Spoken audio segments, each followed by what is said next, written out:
السلام علیکم دوستوں مولا علیہ السلام ایک دن اپنے دفتری کام کر رہے تھے اپنے گھر پہ، یعنی حکومتی کام سر انجام دے رہے تھے. تو دو لوگ مولا علیہ السلام سے ملنے کے لیے اس کے گھر تشریف لے آئے. تو باہر دروازہ کھٹکھٹایا تو غلام مولا کا باہر آیا اور اس نے وجہ پوچھی. انہوں نے کہا کہ ہمیں مولا علیہ السلام سے ملنا ہے، ہمارا کچھ کام ہے. تو اس غلام نے کہا کہ رکو میں مولا کو اطلاع دیتا ہوں، اگر مولا نے اجازت دی تو پھر اندر آنے کی میں آپ کو لے کے چلتا ہوں اندر.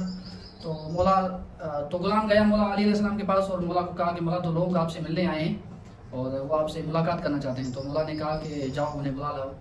تو جب وہ اندر آئے تو اس وقت مولا امیر المومنین علیہ السلام کام کر رہے تھے بیت المال کا یعنی آج کے دور کا آج جیسے ہم سمجھے کہ اسٹیٹ بینک.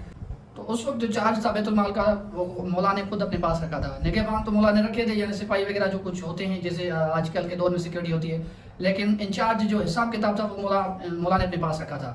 تو وہ لوگ جیسے ہی اندر آئے تو مولا نے ان سے وجہ پوچھی آنے کی. تو انہوں نے کہا کہ مولا آپ سے ملنا چاہتے تھے. مولا نے ان سے ملنے کی وجہ پوچھی اور کام پوچھا. مولا نے ان سے پوچھا کہ اگر تم سے ذاتی حیثیت سے ملنے آئے، ذاتی کام ہے تو بتاؤ، اور اگر حکومتی کام ہے تو بھی بتاؤ. تو انہوں نے کہا کہ نہیں مولا حکومتی کام نہیں ہے، ذاتی کام ہے. تو اس وقت جو مولا کام کر رہے تھے وہ حکومتی دیے پر کام کر رہے تھے، یعنی جو روشنی مولا نے جلائی تھی اپنے کمرے میں، رات کا ٹائم تھا، مولا نے جو روشنی جلائی تھی، دیا جلایا ہوا تھا، وہ رات کے ٹائم تھا. تو مولا نے اپنے غلام کو کہا کہ یہ جو دیا ہے اس کو بجھا دو، اس کو یہاں سے اٹھا کے رکھ دو، اور جو میرا ذاتی دیا ہے اس میں تیل بھر کے لاؤ اور اسے جلاؤ. تو وہ دونوں شخص حیران ہوئے جو اس سے ملاقات کرنے کے لیے آئے تھے. اس سے انہوں نے مولا سے پوچھا کہ مولا اس کی کیا وجہ ہے، ایک دیے کا تیل اس کی کیا حیثیت ہے، کتنے کا ہوگا، بہت سستا ہے وہ تیل، تو اس کی کیا حیثیت ہے مولا جو آپ نے وہ دیا بجھوایا جو حکومتی تھا اور اپنا ذاتی منگوا رہے ہیں. تو مولا نے کہا کہ نہیں وہ جو سرکاری دیا ہے وہ میں کام کر رہا تھا، سرکاری اسی وجہ سے دیا جل رہا تھا کیونکہ کام بھی سرکاری تھا، تو سرکاری اس وجہ سے میں نے وہ دیا جلایا تھا. لیکن اب آئے ہو آپ میرے پاس ذاتی کام کے لیے، تو میں نہیں چاہتا کہ میرے ذاتی کام پہ سرکاری دیا جلے اور سرکار اور عوام کا پیسہ چلے، اور آخرت میں خدا مجھ سے اس کے بارے میں پوچھے گا کہ تم نے ذاتی کام کے لیے سرکاری دیا اور عوام کا پیسہ کیوں استعمال کیا تھا. تو اسی وجہ سے میں نے سرکاری دیے کو چھوڑ کر اور اپنا جو ذاتی دیا ہے وہ یہاں پہ منگوایا ہے. تو وہ دونوں جو کام لے کر آئے تھے انہوں نے وہ کام ہی دل میں رکھ لیا اور اس مولا سے اجازت لی اور واپس چلے گئے. مولا نے کہا کہ کیوں آپ نے کام کیوں نہیں بتایا؟ انہوں نے نہیں بتایا. انہوں نے اصل میں وہ کام اس لیے لے کر آئے تھے اس لیے مولا کے پاس آئے تھے اور یہ کام لے کر آئے تھے کہ مولا کو کہیں کہ مولا ہمیں فلاں شہر کی اور فلاں صوبے کی گورنری ہمیں دے دیں.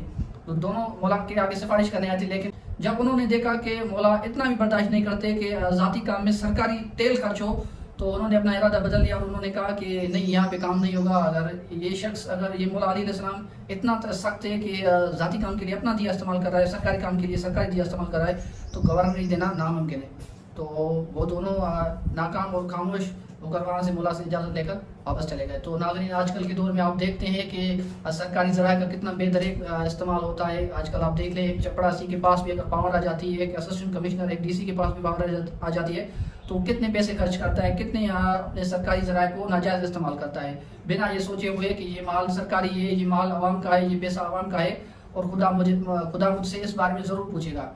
تو دوستو ہمیں مولا امیر المومنین علیہ السلام کی طرز حکومت کو اور یہ جو آج کل کے دور کے اشرافیہ ہیں، وزیر ہیں، یہ سرکاری محکمے کے جو لوگ ہیں، ان کو سبق حاصل کرنا چاہیے مولا کے اس فیصلے سے اور اس واقعے سے. آج کل کے دور میں آپ دیکھتے ہیں کروڑوں روپے کا تیل، کروڑوں روپے کے فرنیچر، ایسے ہی اور کروڑوں روپے کے اربوں روپے کے گھپلے کیے جاتے ہیں بنا سوچے سمجھے کہ خدا ہمارا اس سے انتقام بھی لے گا، خدا ہم سے اس کے بارے میں پوچھے گا. تو دوستو ہمیں چاہیے کہ ہمیں مولا علیہ السلام کی طرز حکومت کو اپنانا چاہیے اور مولا کی جو طرز حکومت جو مولا نے حکومت کی تھی تو ہمیں بھی اسے اپنانا چاہیے. دوستو اگر آپ کو یہ ویڈیو اچھا لگا ہو تو میرے اس چینل کو سبسکرائب کریں، اور ویڈیو پسند آیا ہو تو اس ویڈیو کو لائک کریں اور اس ویڈیو کو شیئر کریں اور اچھا سا کمنٹ کریں. ملتے ہیں کسی دوسری ویڈیو میں، تب تک کے لیے خدا حافظ.